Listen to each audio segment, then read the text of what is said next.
Do you think that will happen? Never in a million years. Never.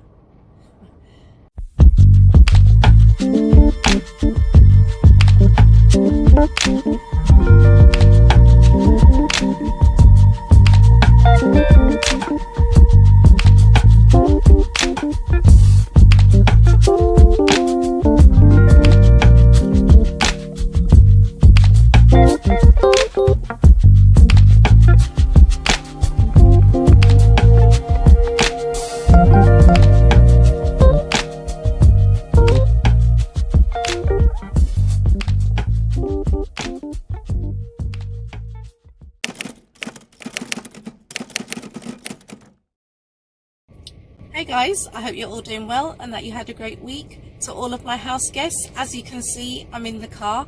I've literally just got back from Heathrow Airport. My daughter's gone back home today. I'm so sad. I'm so sad. This last 4 weeks has been bliss since she's been here, and it went so quickly, but now is back to normal life, I guess, for all of us. So yeah, welcome. Grab yourselves a drink and make yourselves comfortable. If you're passing by and you'd like to become a house guest, don't forget to hit subscribe and activate all of your notifications. I'm Chez, this is Chez M0i. Welcome to my place.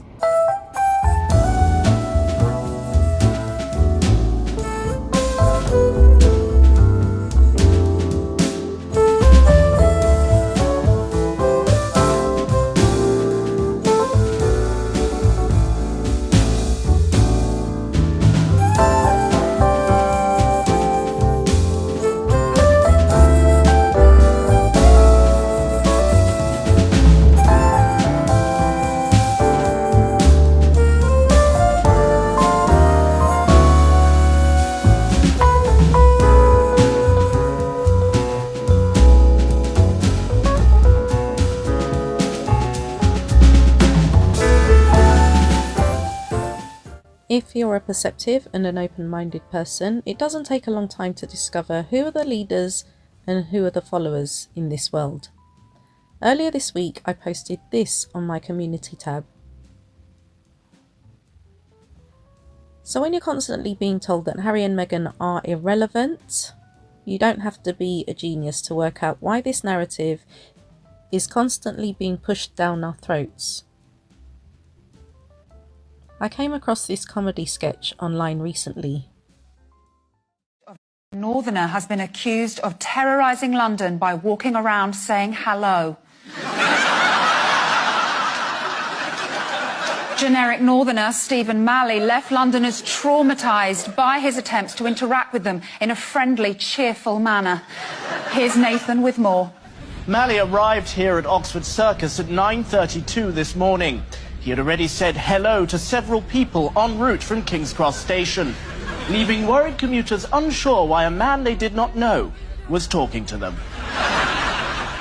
He made direct eye contact and then said, "Morning."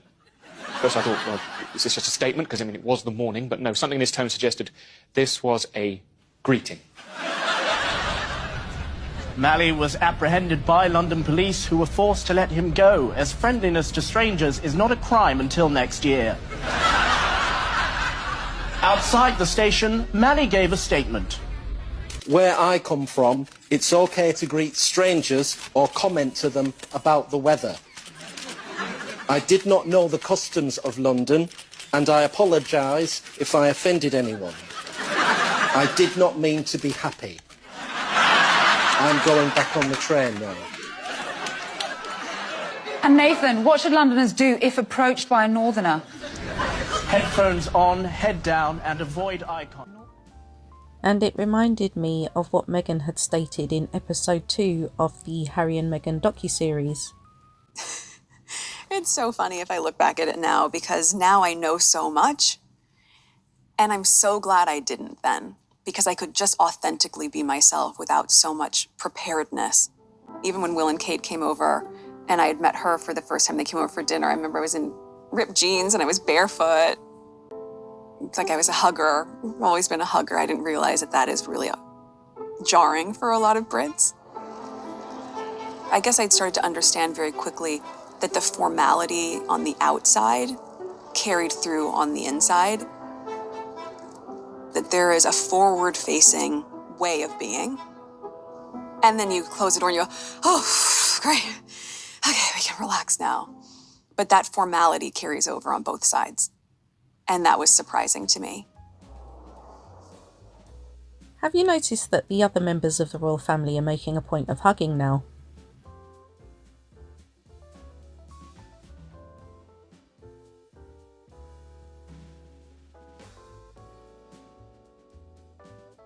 But their staunch supporters would swear up and down that these royal family members have always hugged. Hug? Yeah. Why not?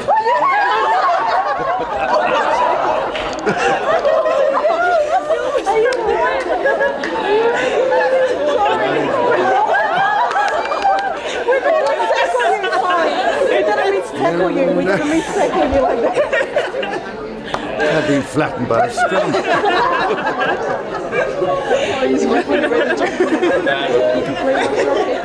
I much appreciated this chance to meet you and to have such a warm hug from most of you. Very healing. Anyway. It's not the apparent change in attitude to hugging that surprised me. Not being in possession of a medical degree and not having any medical training, I have to ask, is it safe for cancer sufferers who are undergoing or have undergone chemotherapy treatment to come into such close contact with members of the public if their immune system has been compromised? This is why I was puzzled when the mainstream media last year had so many objections to what I consider were pertinent questions regarding Charles and Kate's health. I think it's reasonable to reiterate that hugging is not something that the royals do. But Meghan appears to have inadvertently set a precedent.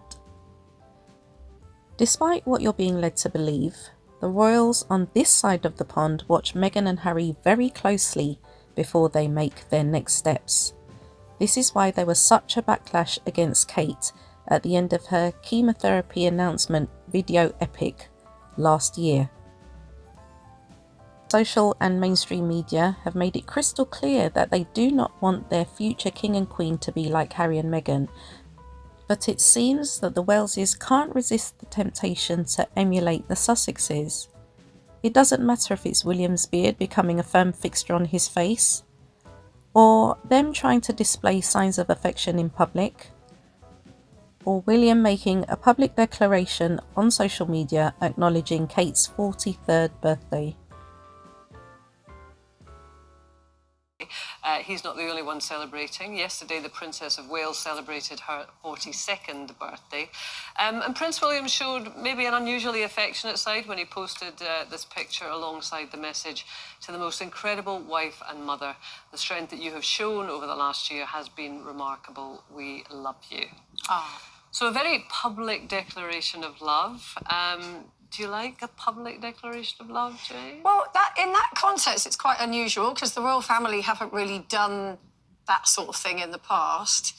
So there's two things at play here. Is it because obviously the health issues that she's been going through, it's just given them a whole different perspective on life, and maybe he's just like wanting to put it out there how much he loves her, or maybe it's just that, you know, we're in a social media age. Going forward, they realise that they've got to kind of, you know, be a different, more accessible royal family. It's kind of...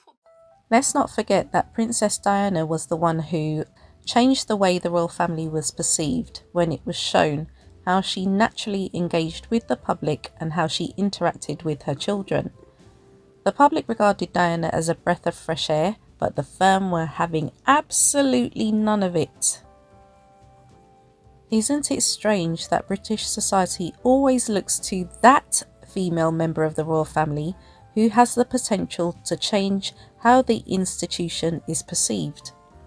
However, just like Diana, Meghan, through no fault of her own, became too popular, so much so that the institution also viewed her as a threat.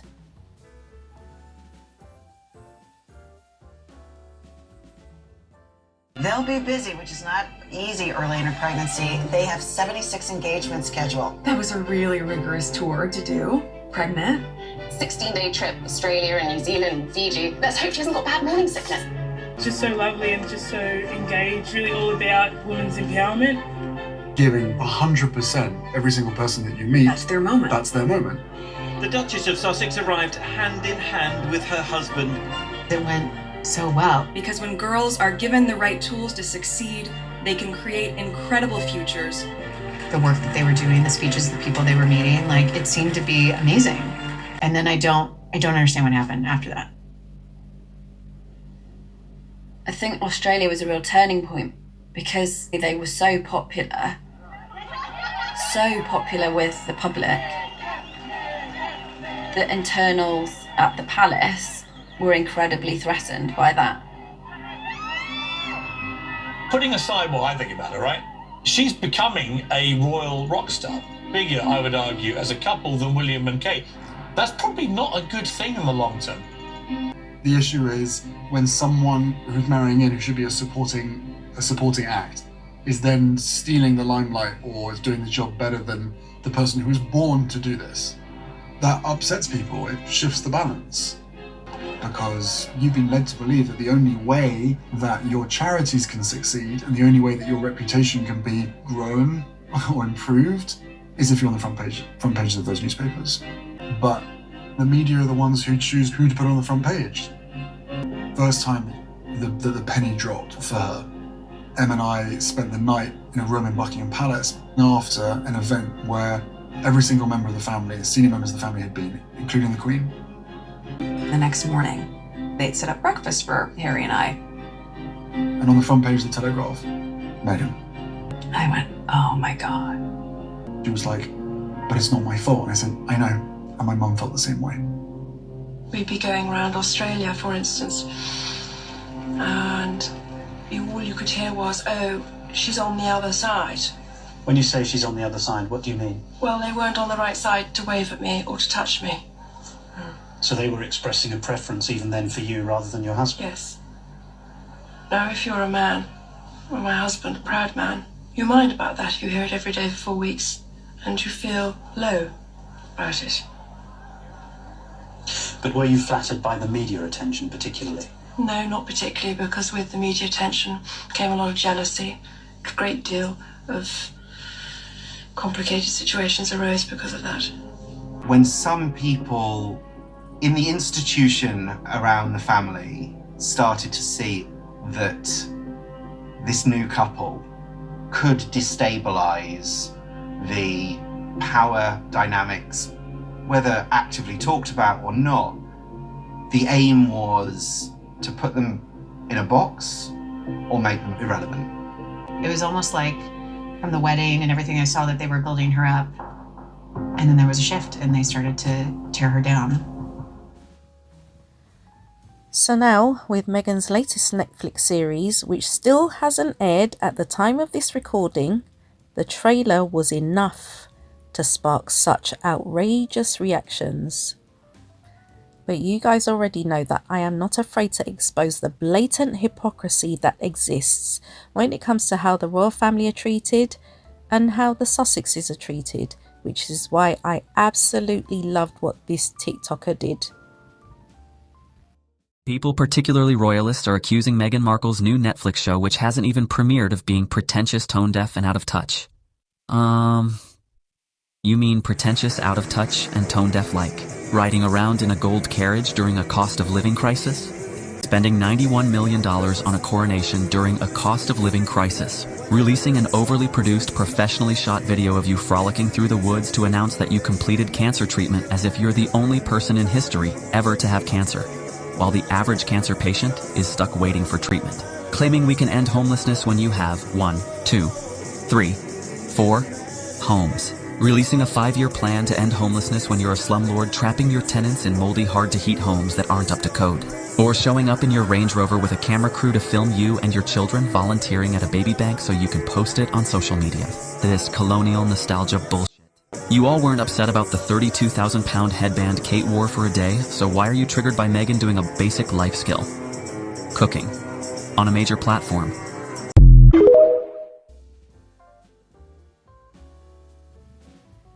And I have to say, when it comes to Meghan's new Instagram account, I do like the way that she structured it.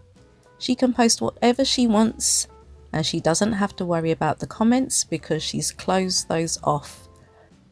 As many of you may know, her latest post shares news about the unfortunate passing of her beloved dog, Guy.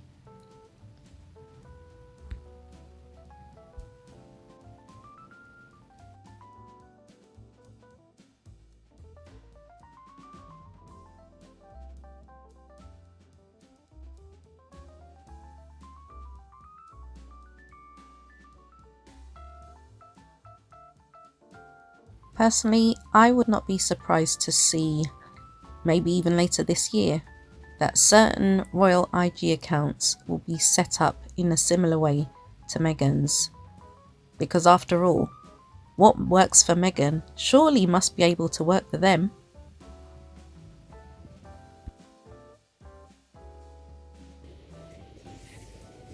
Okay guys, it is actually ice cold in the UK. It's been absolutely freezing, so apologies if you hear some background noise. It's my heater. I've got the car on because I'm absolutely cold. Anyway, I wanted to touch on this fire, these wildfires in LA, and there have been reports that Harry and Meghan have opened up their home to some of their friends who have literally lost their homes. Now, that doesn't surprise me, you know, that they would do something like that. Because remember, when it was the beginning of lockdown, when they had left the UK and the Canadian borders were about to close, they literally had nowhere to live as they were making their way to the US, and Tyler Perry kindly gave them the use of his home. So from my perspective, they are just paying it forward. They are paying it forward, and I would expect nothing less.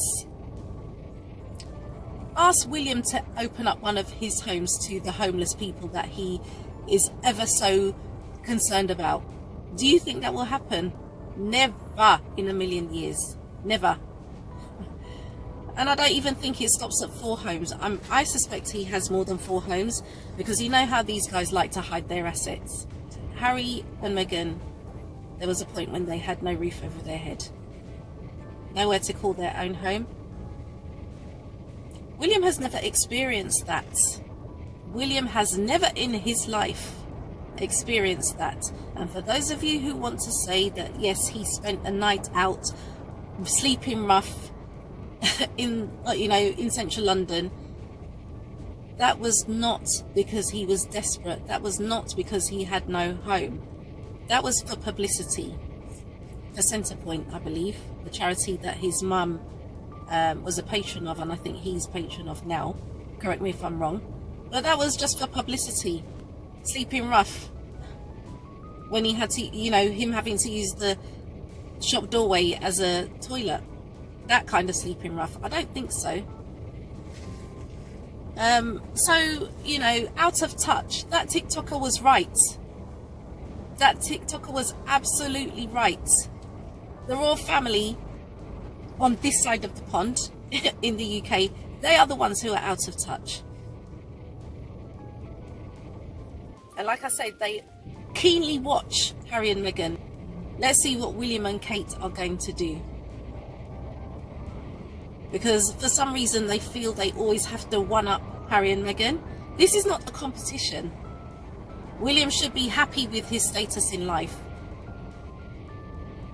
This need to be competitive against your own brother. But when it comes to social issues and life itself, William needs to absolutely calm down.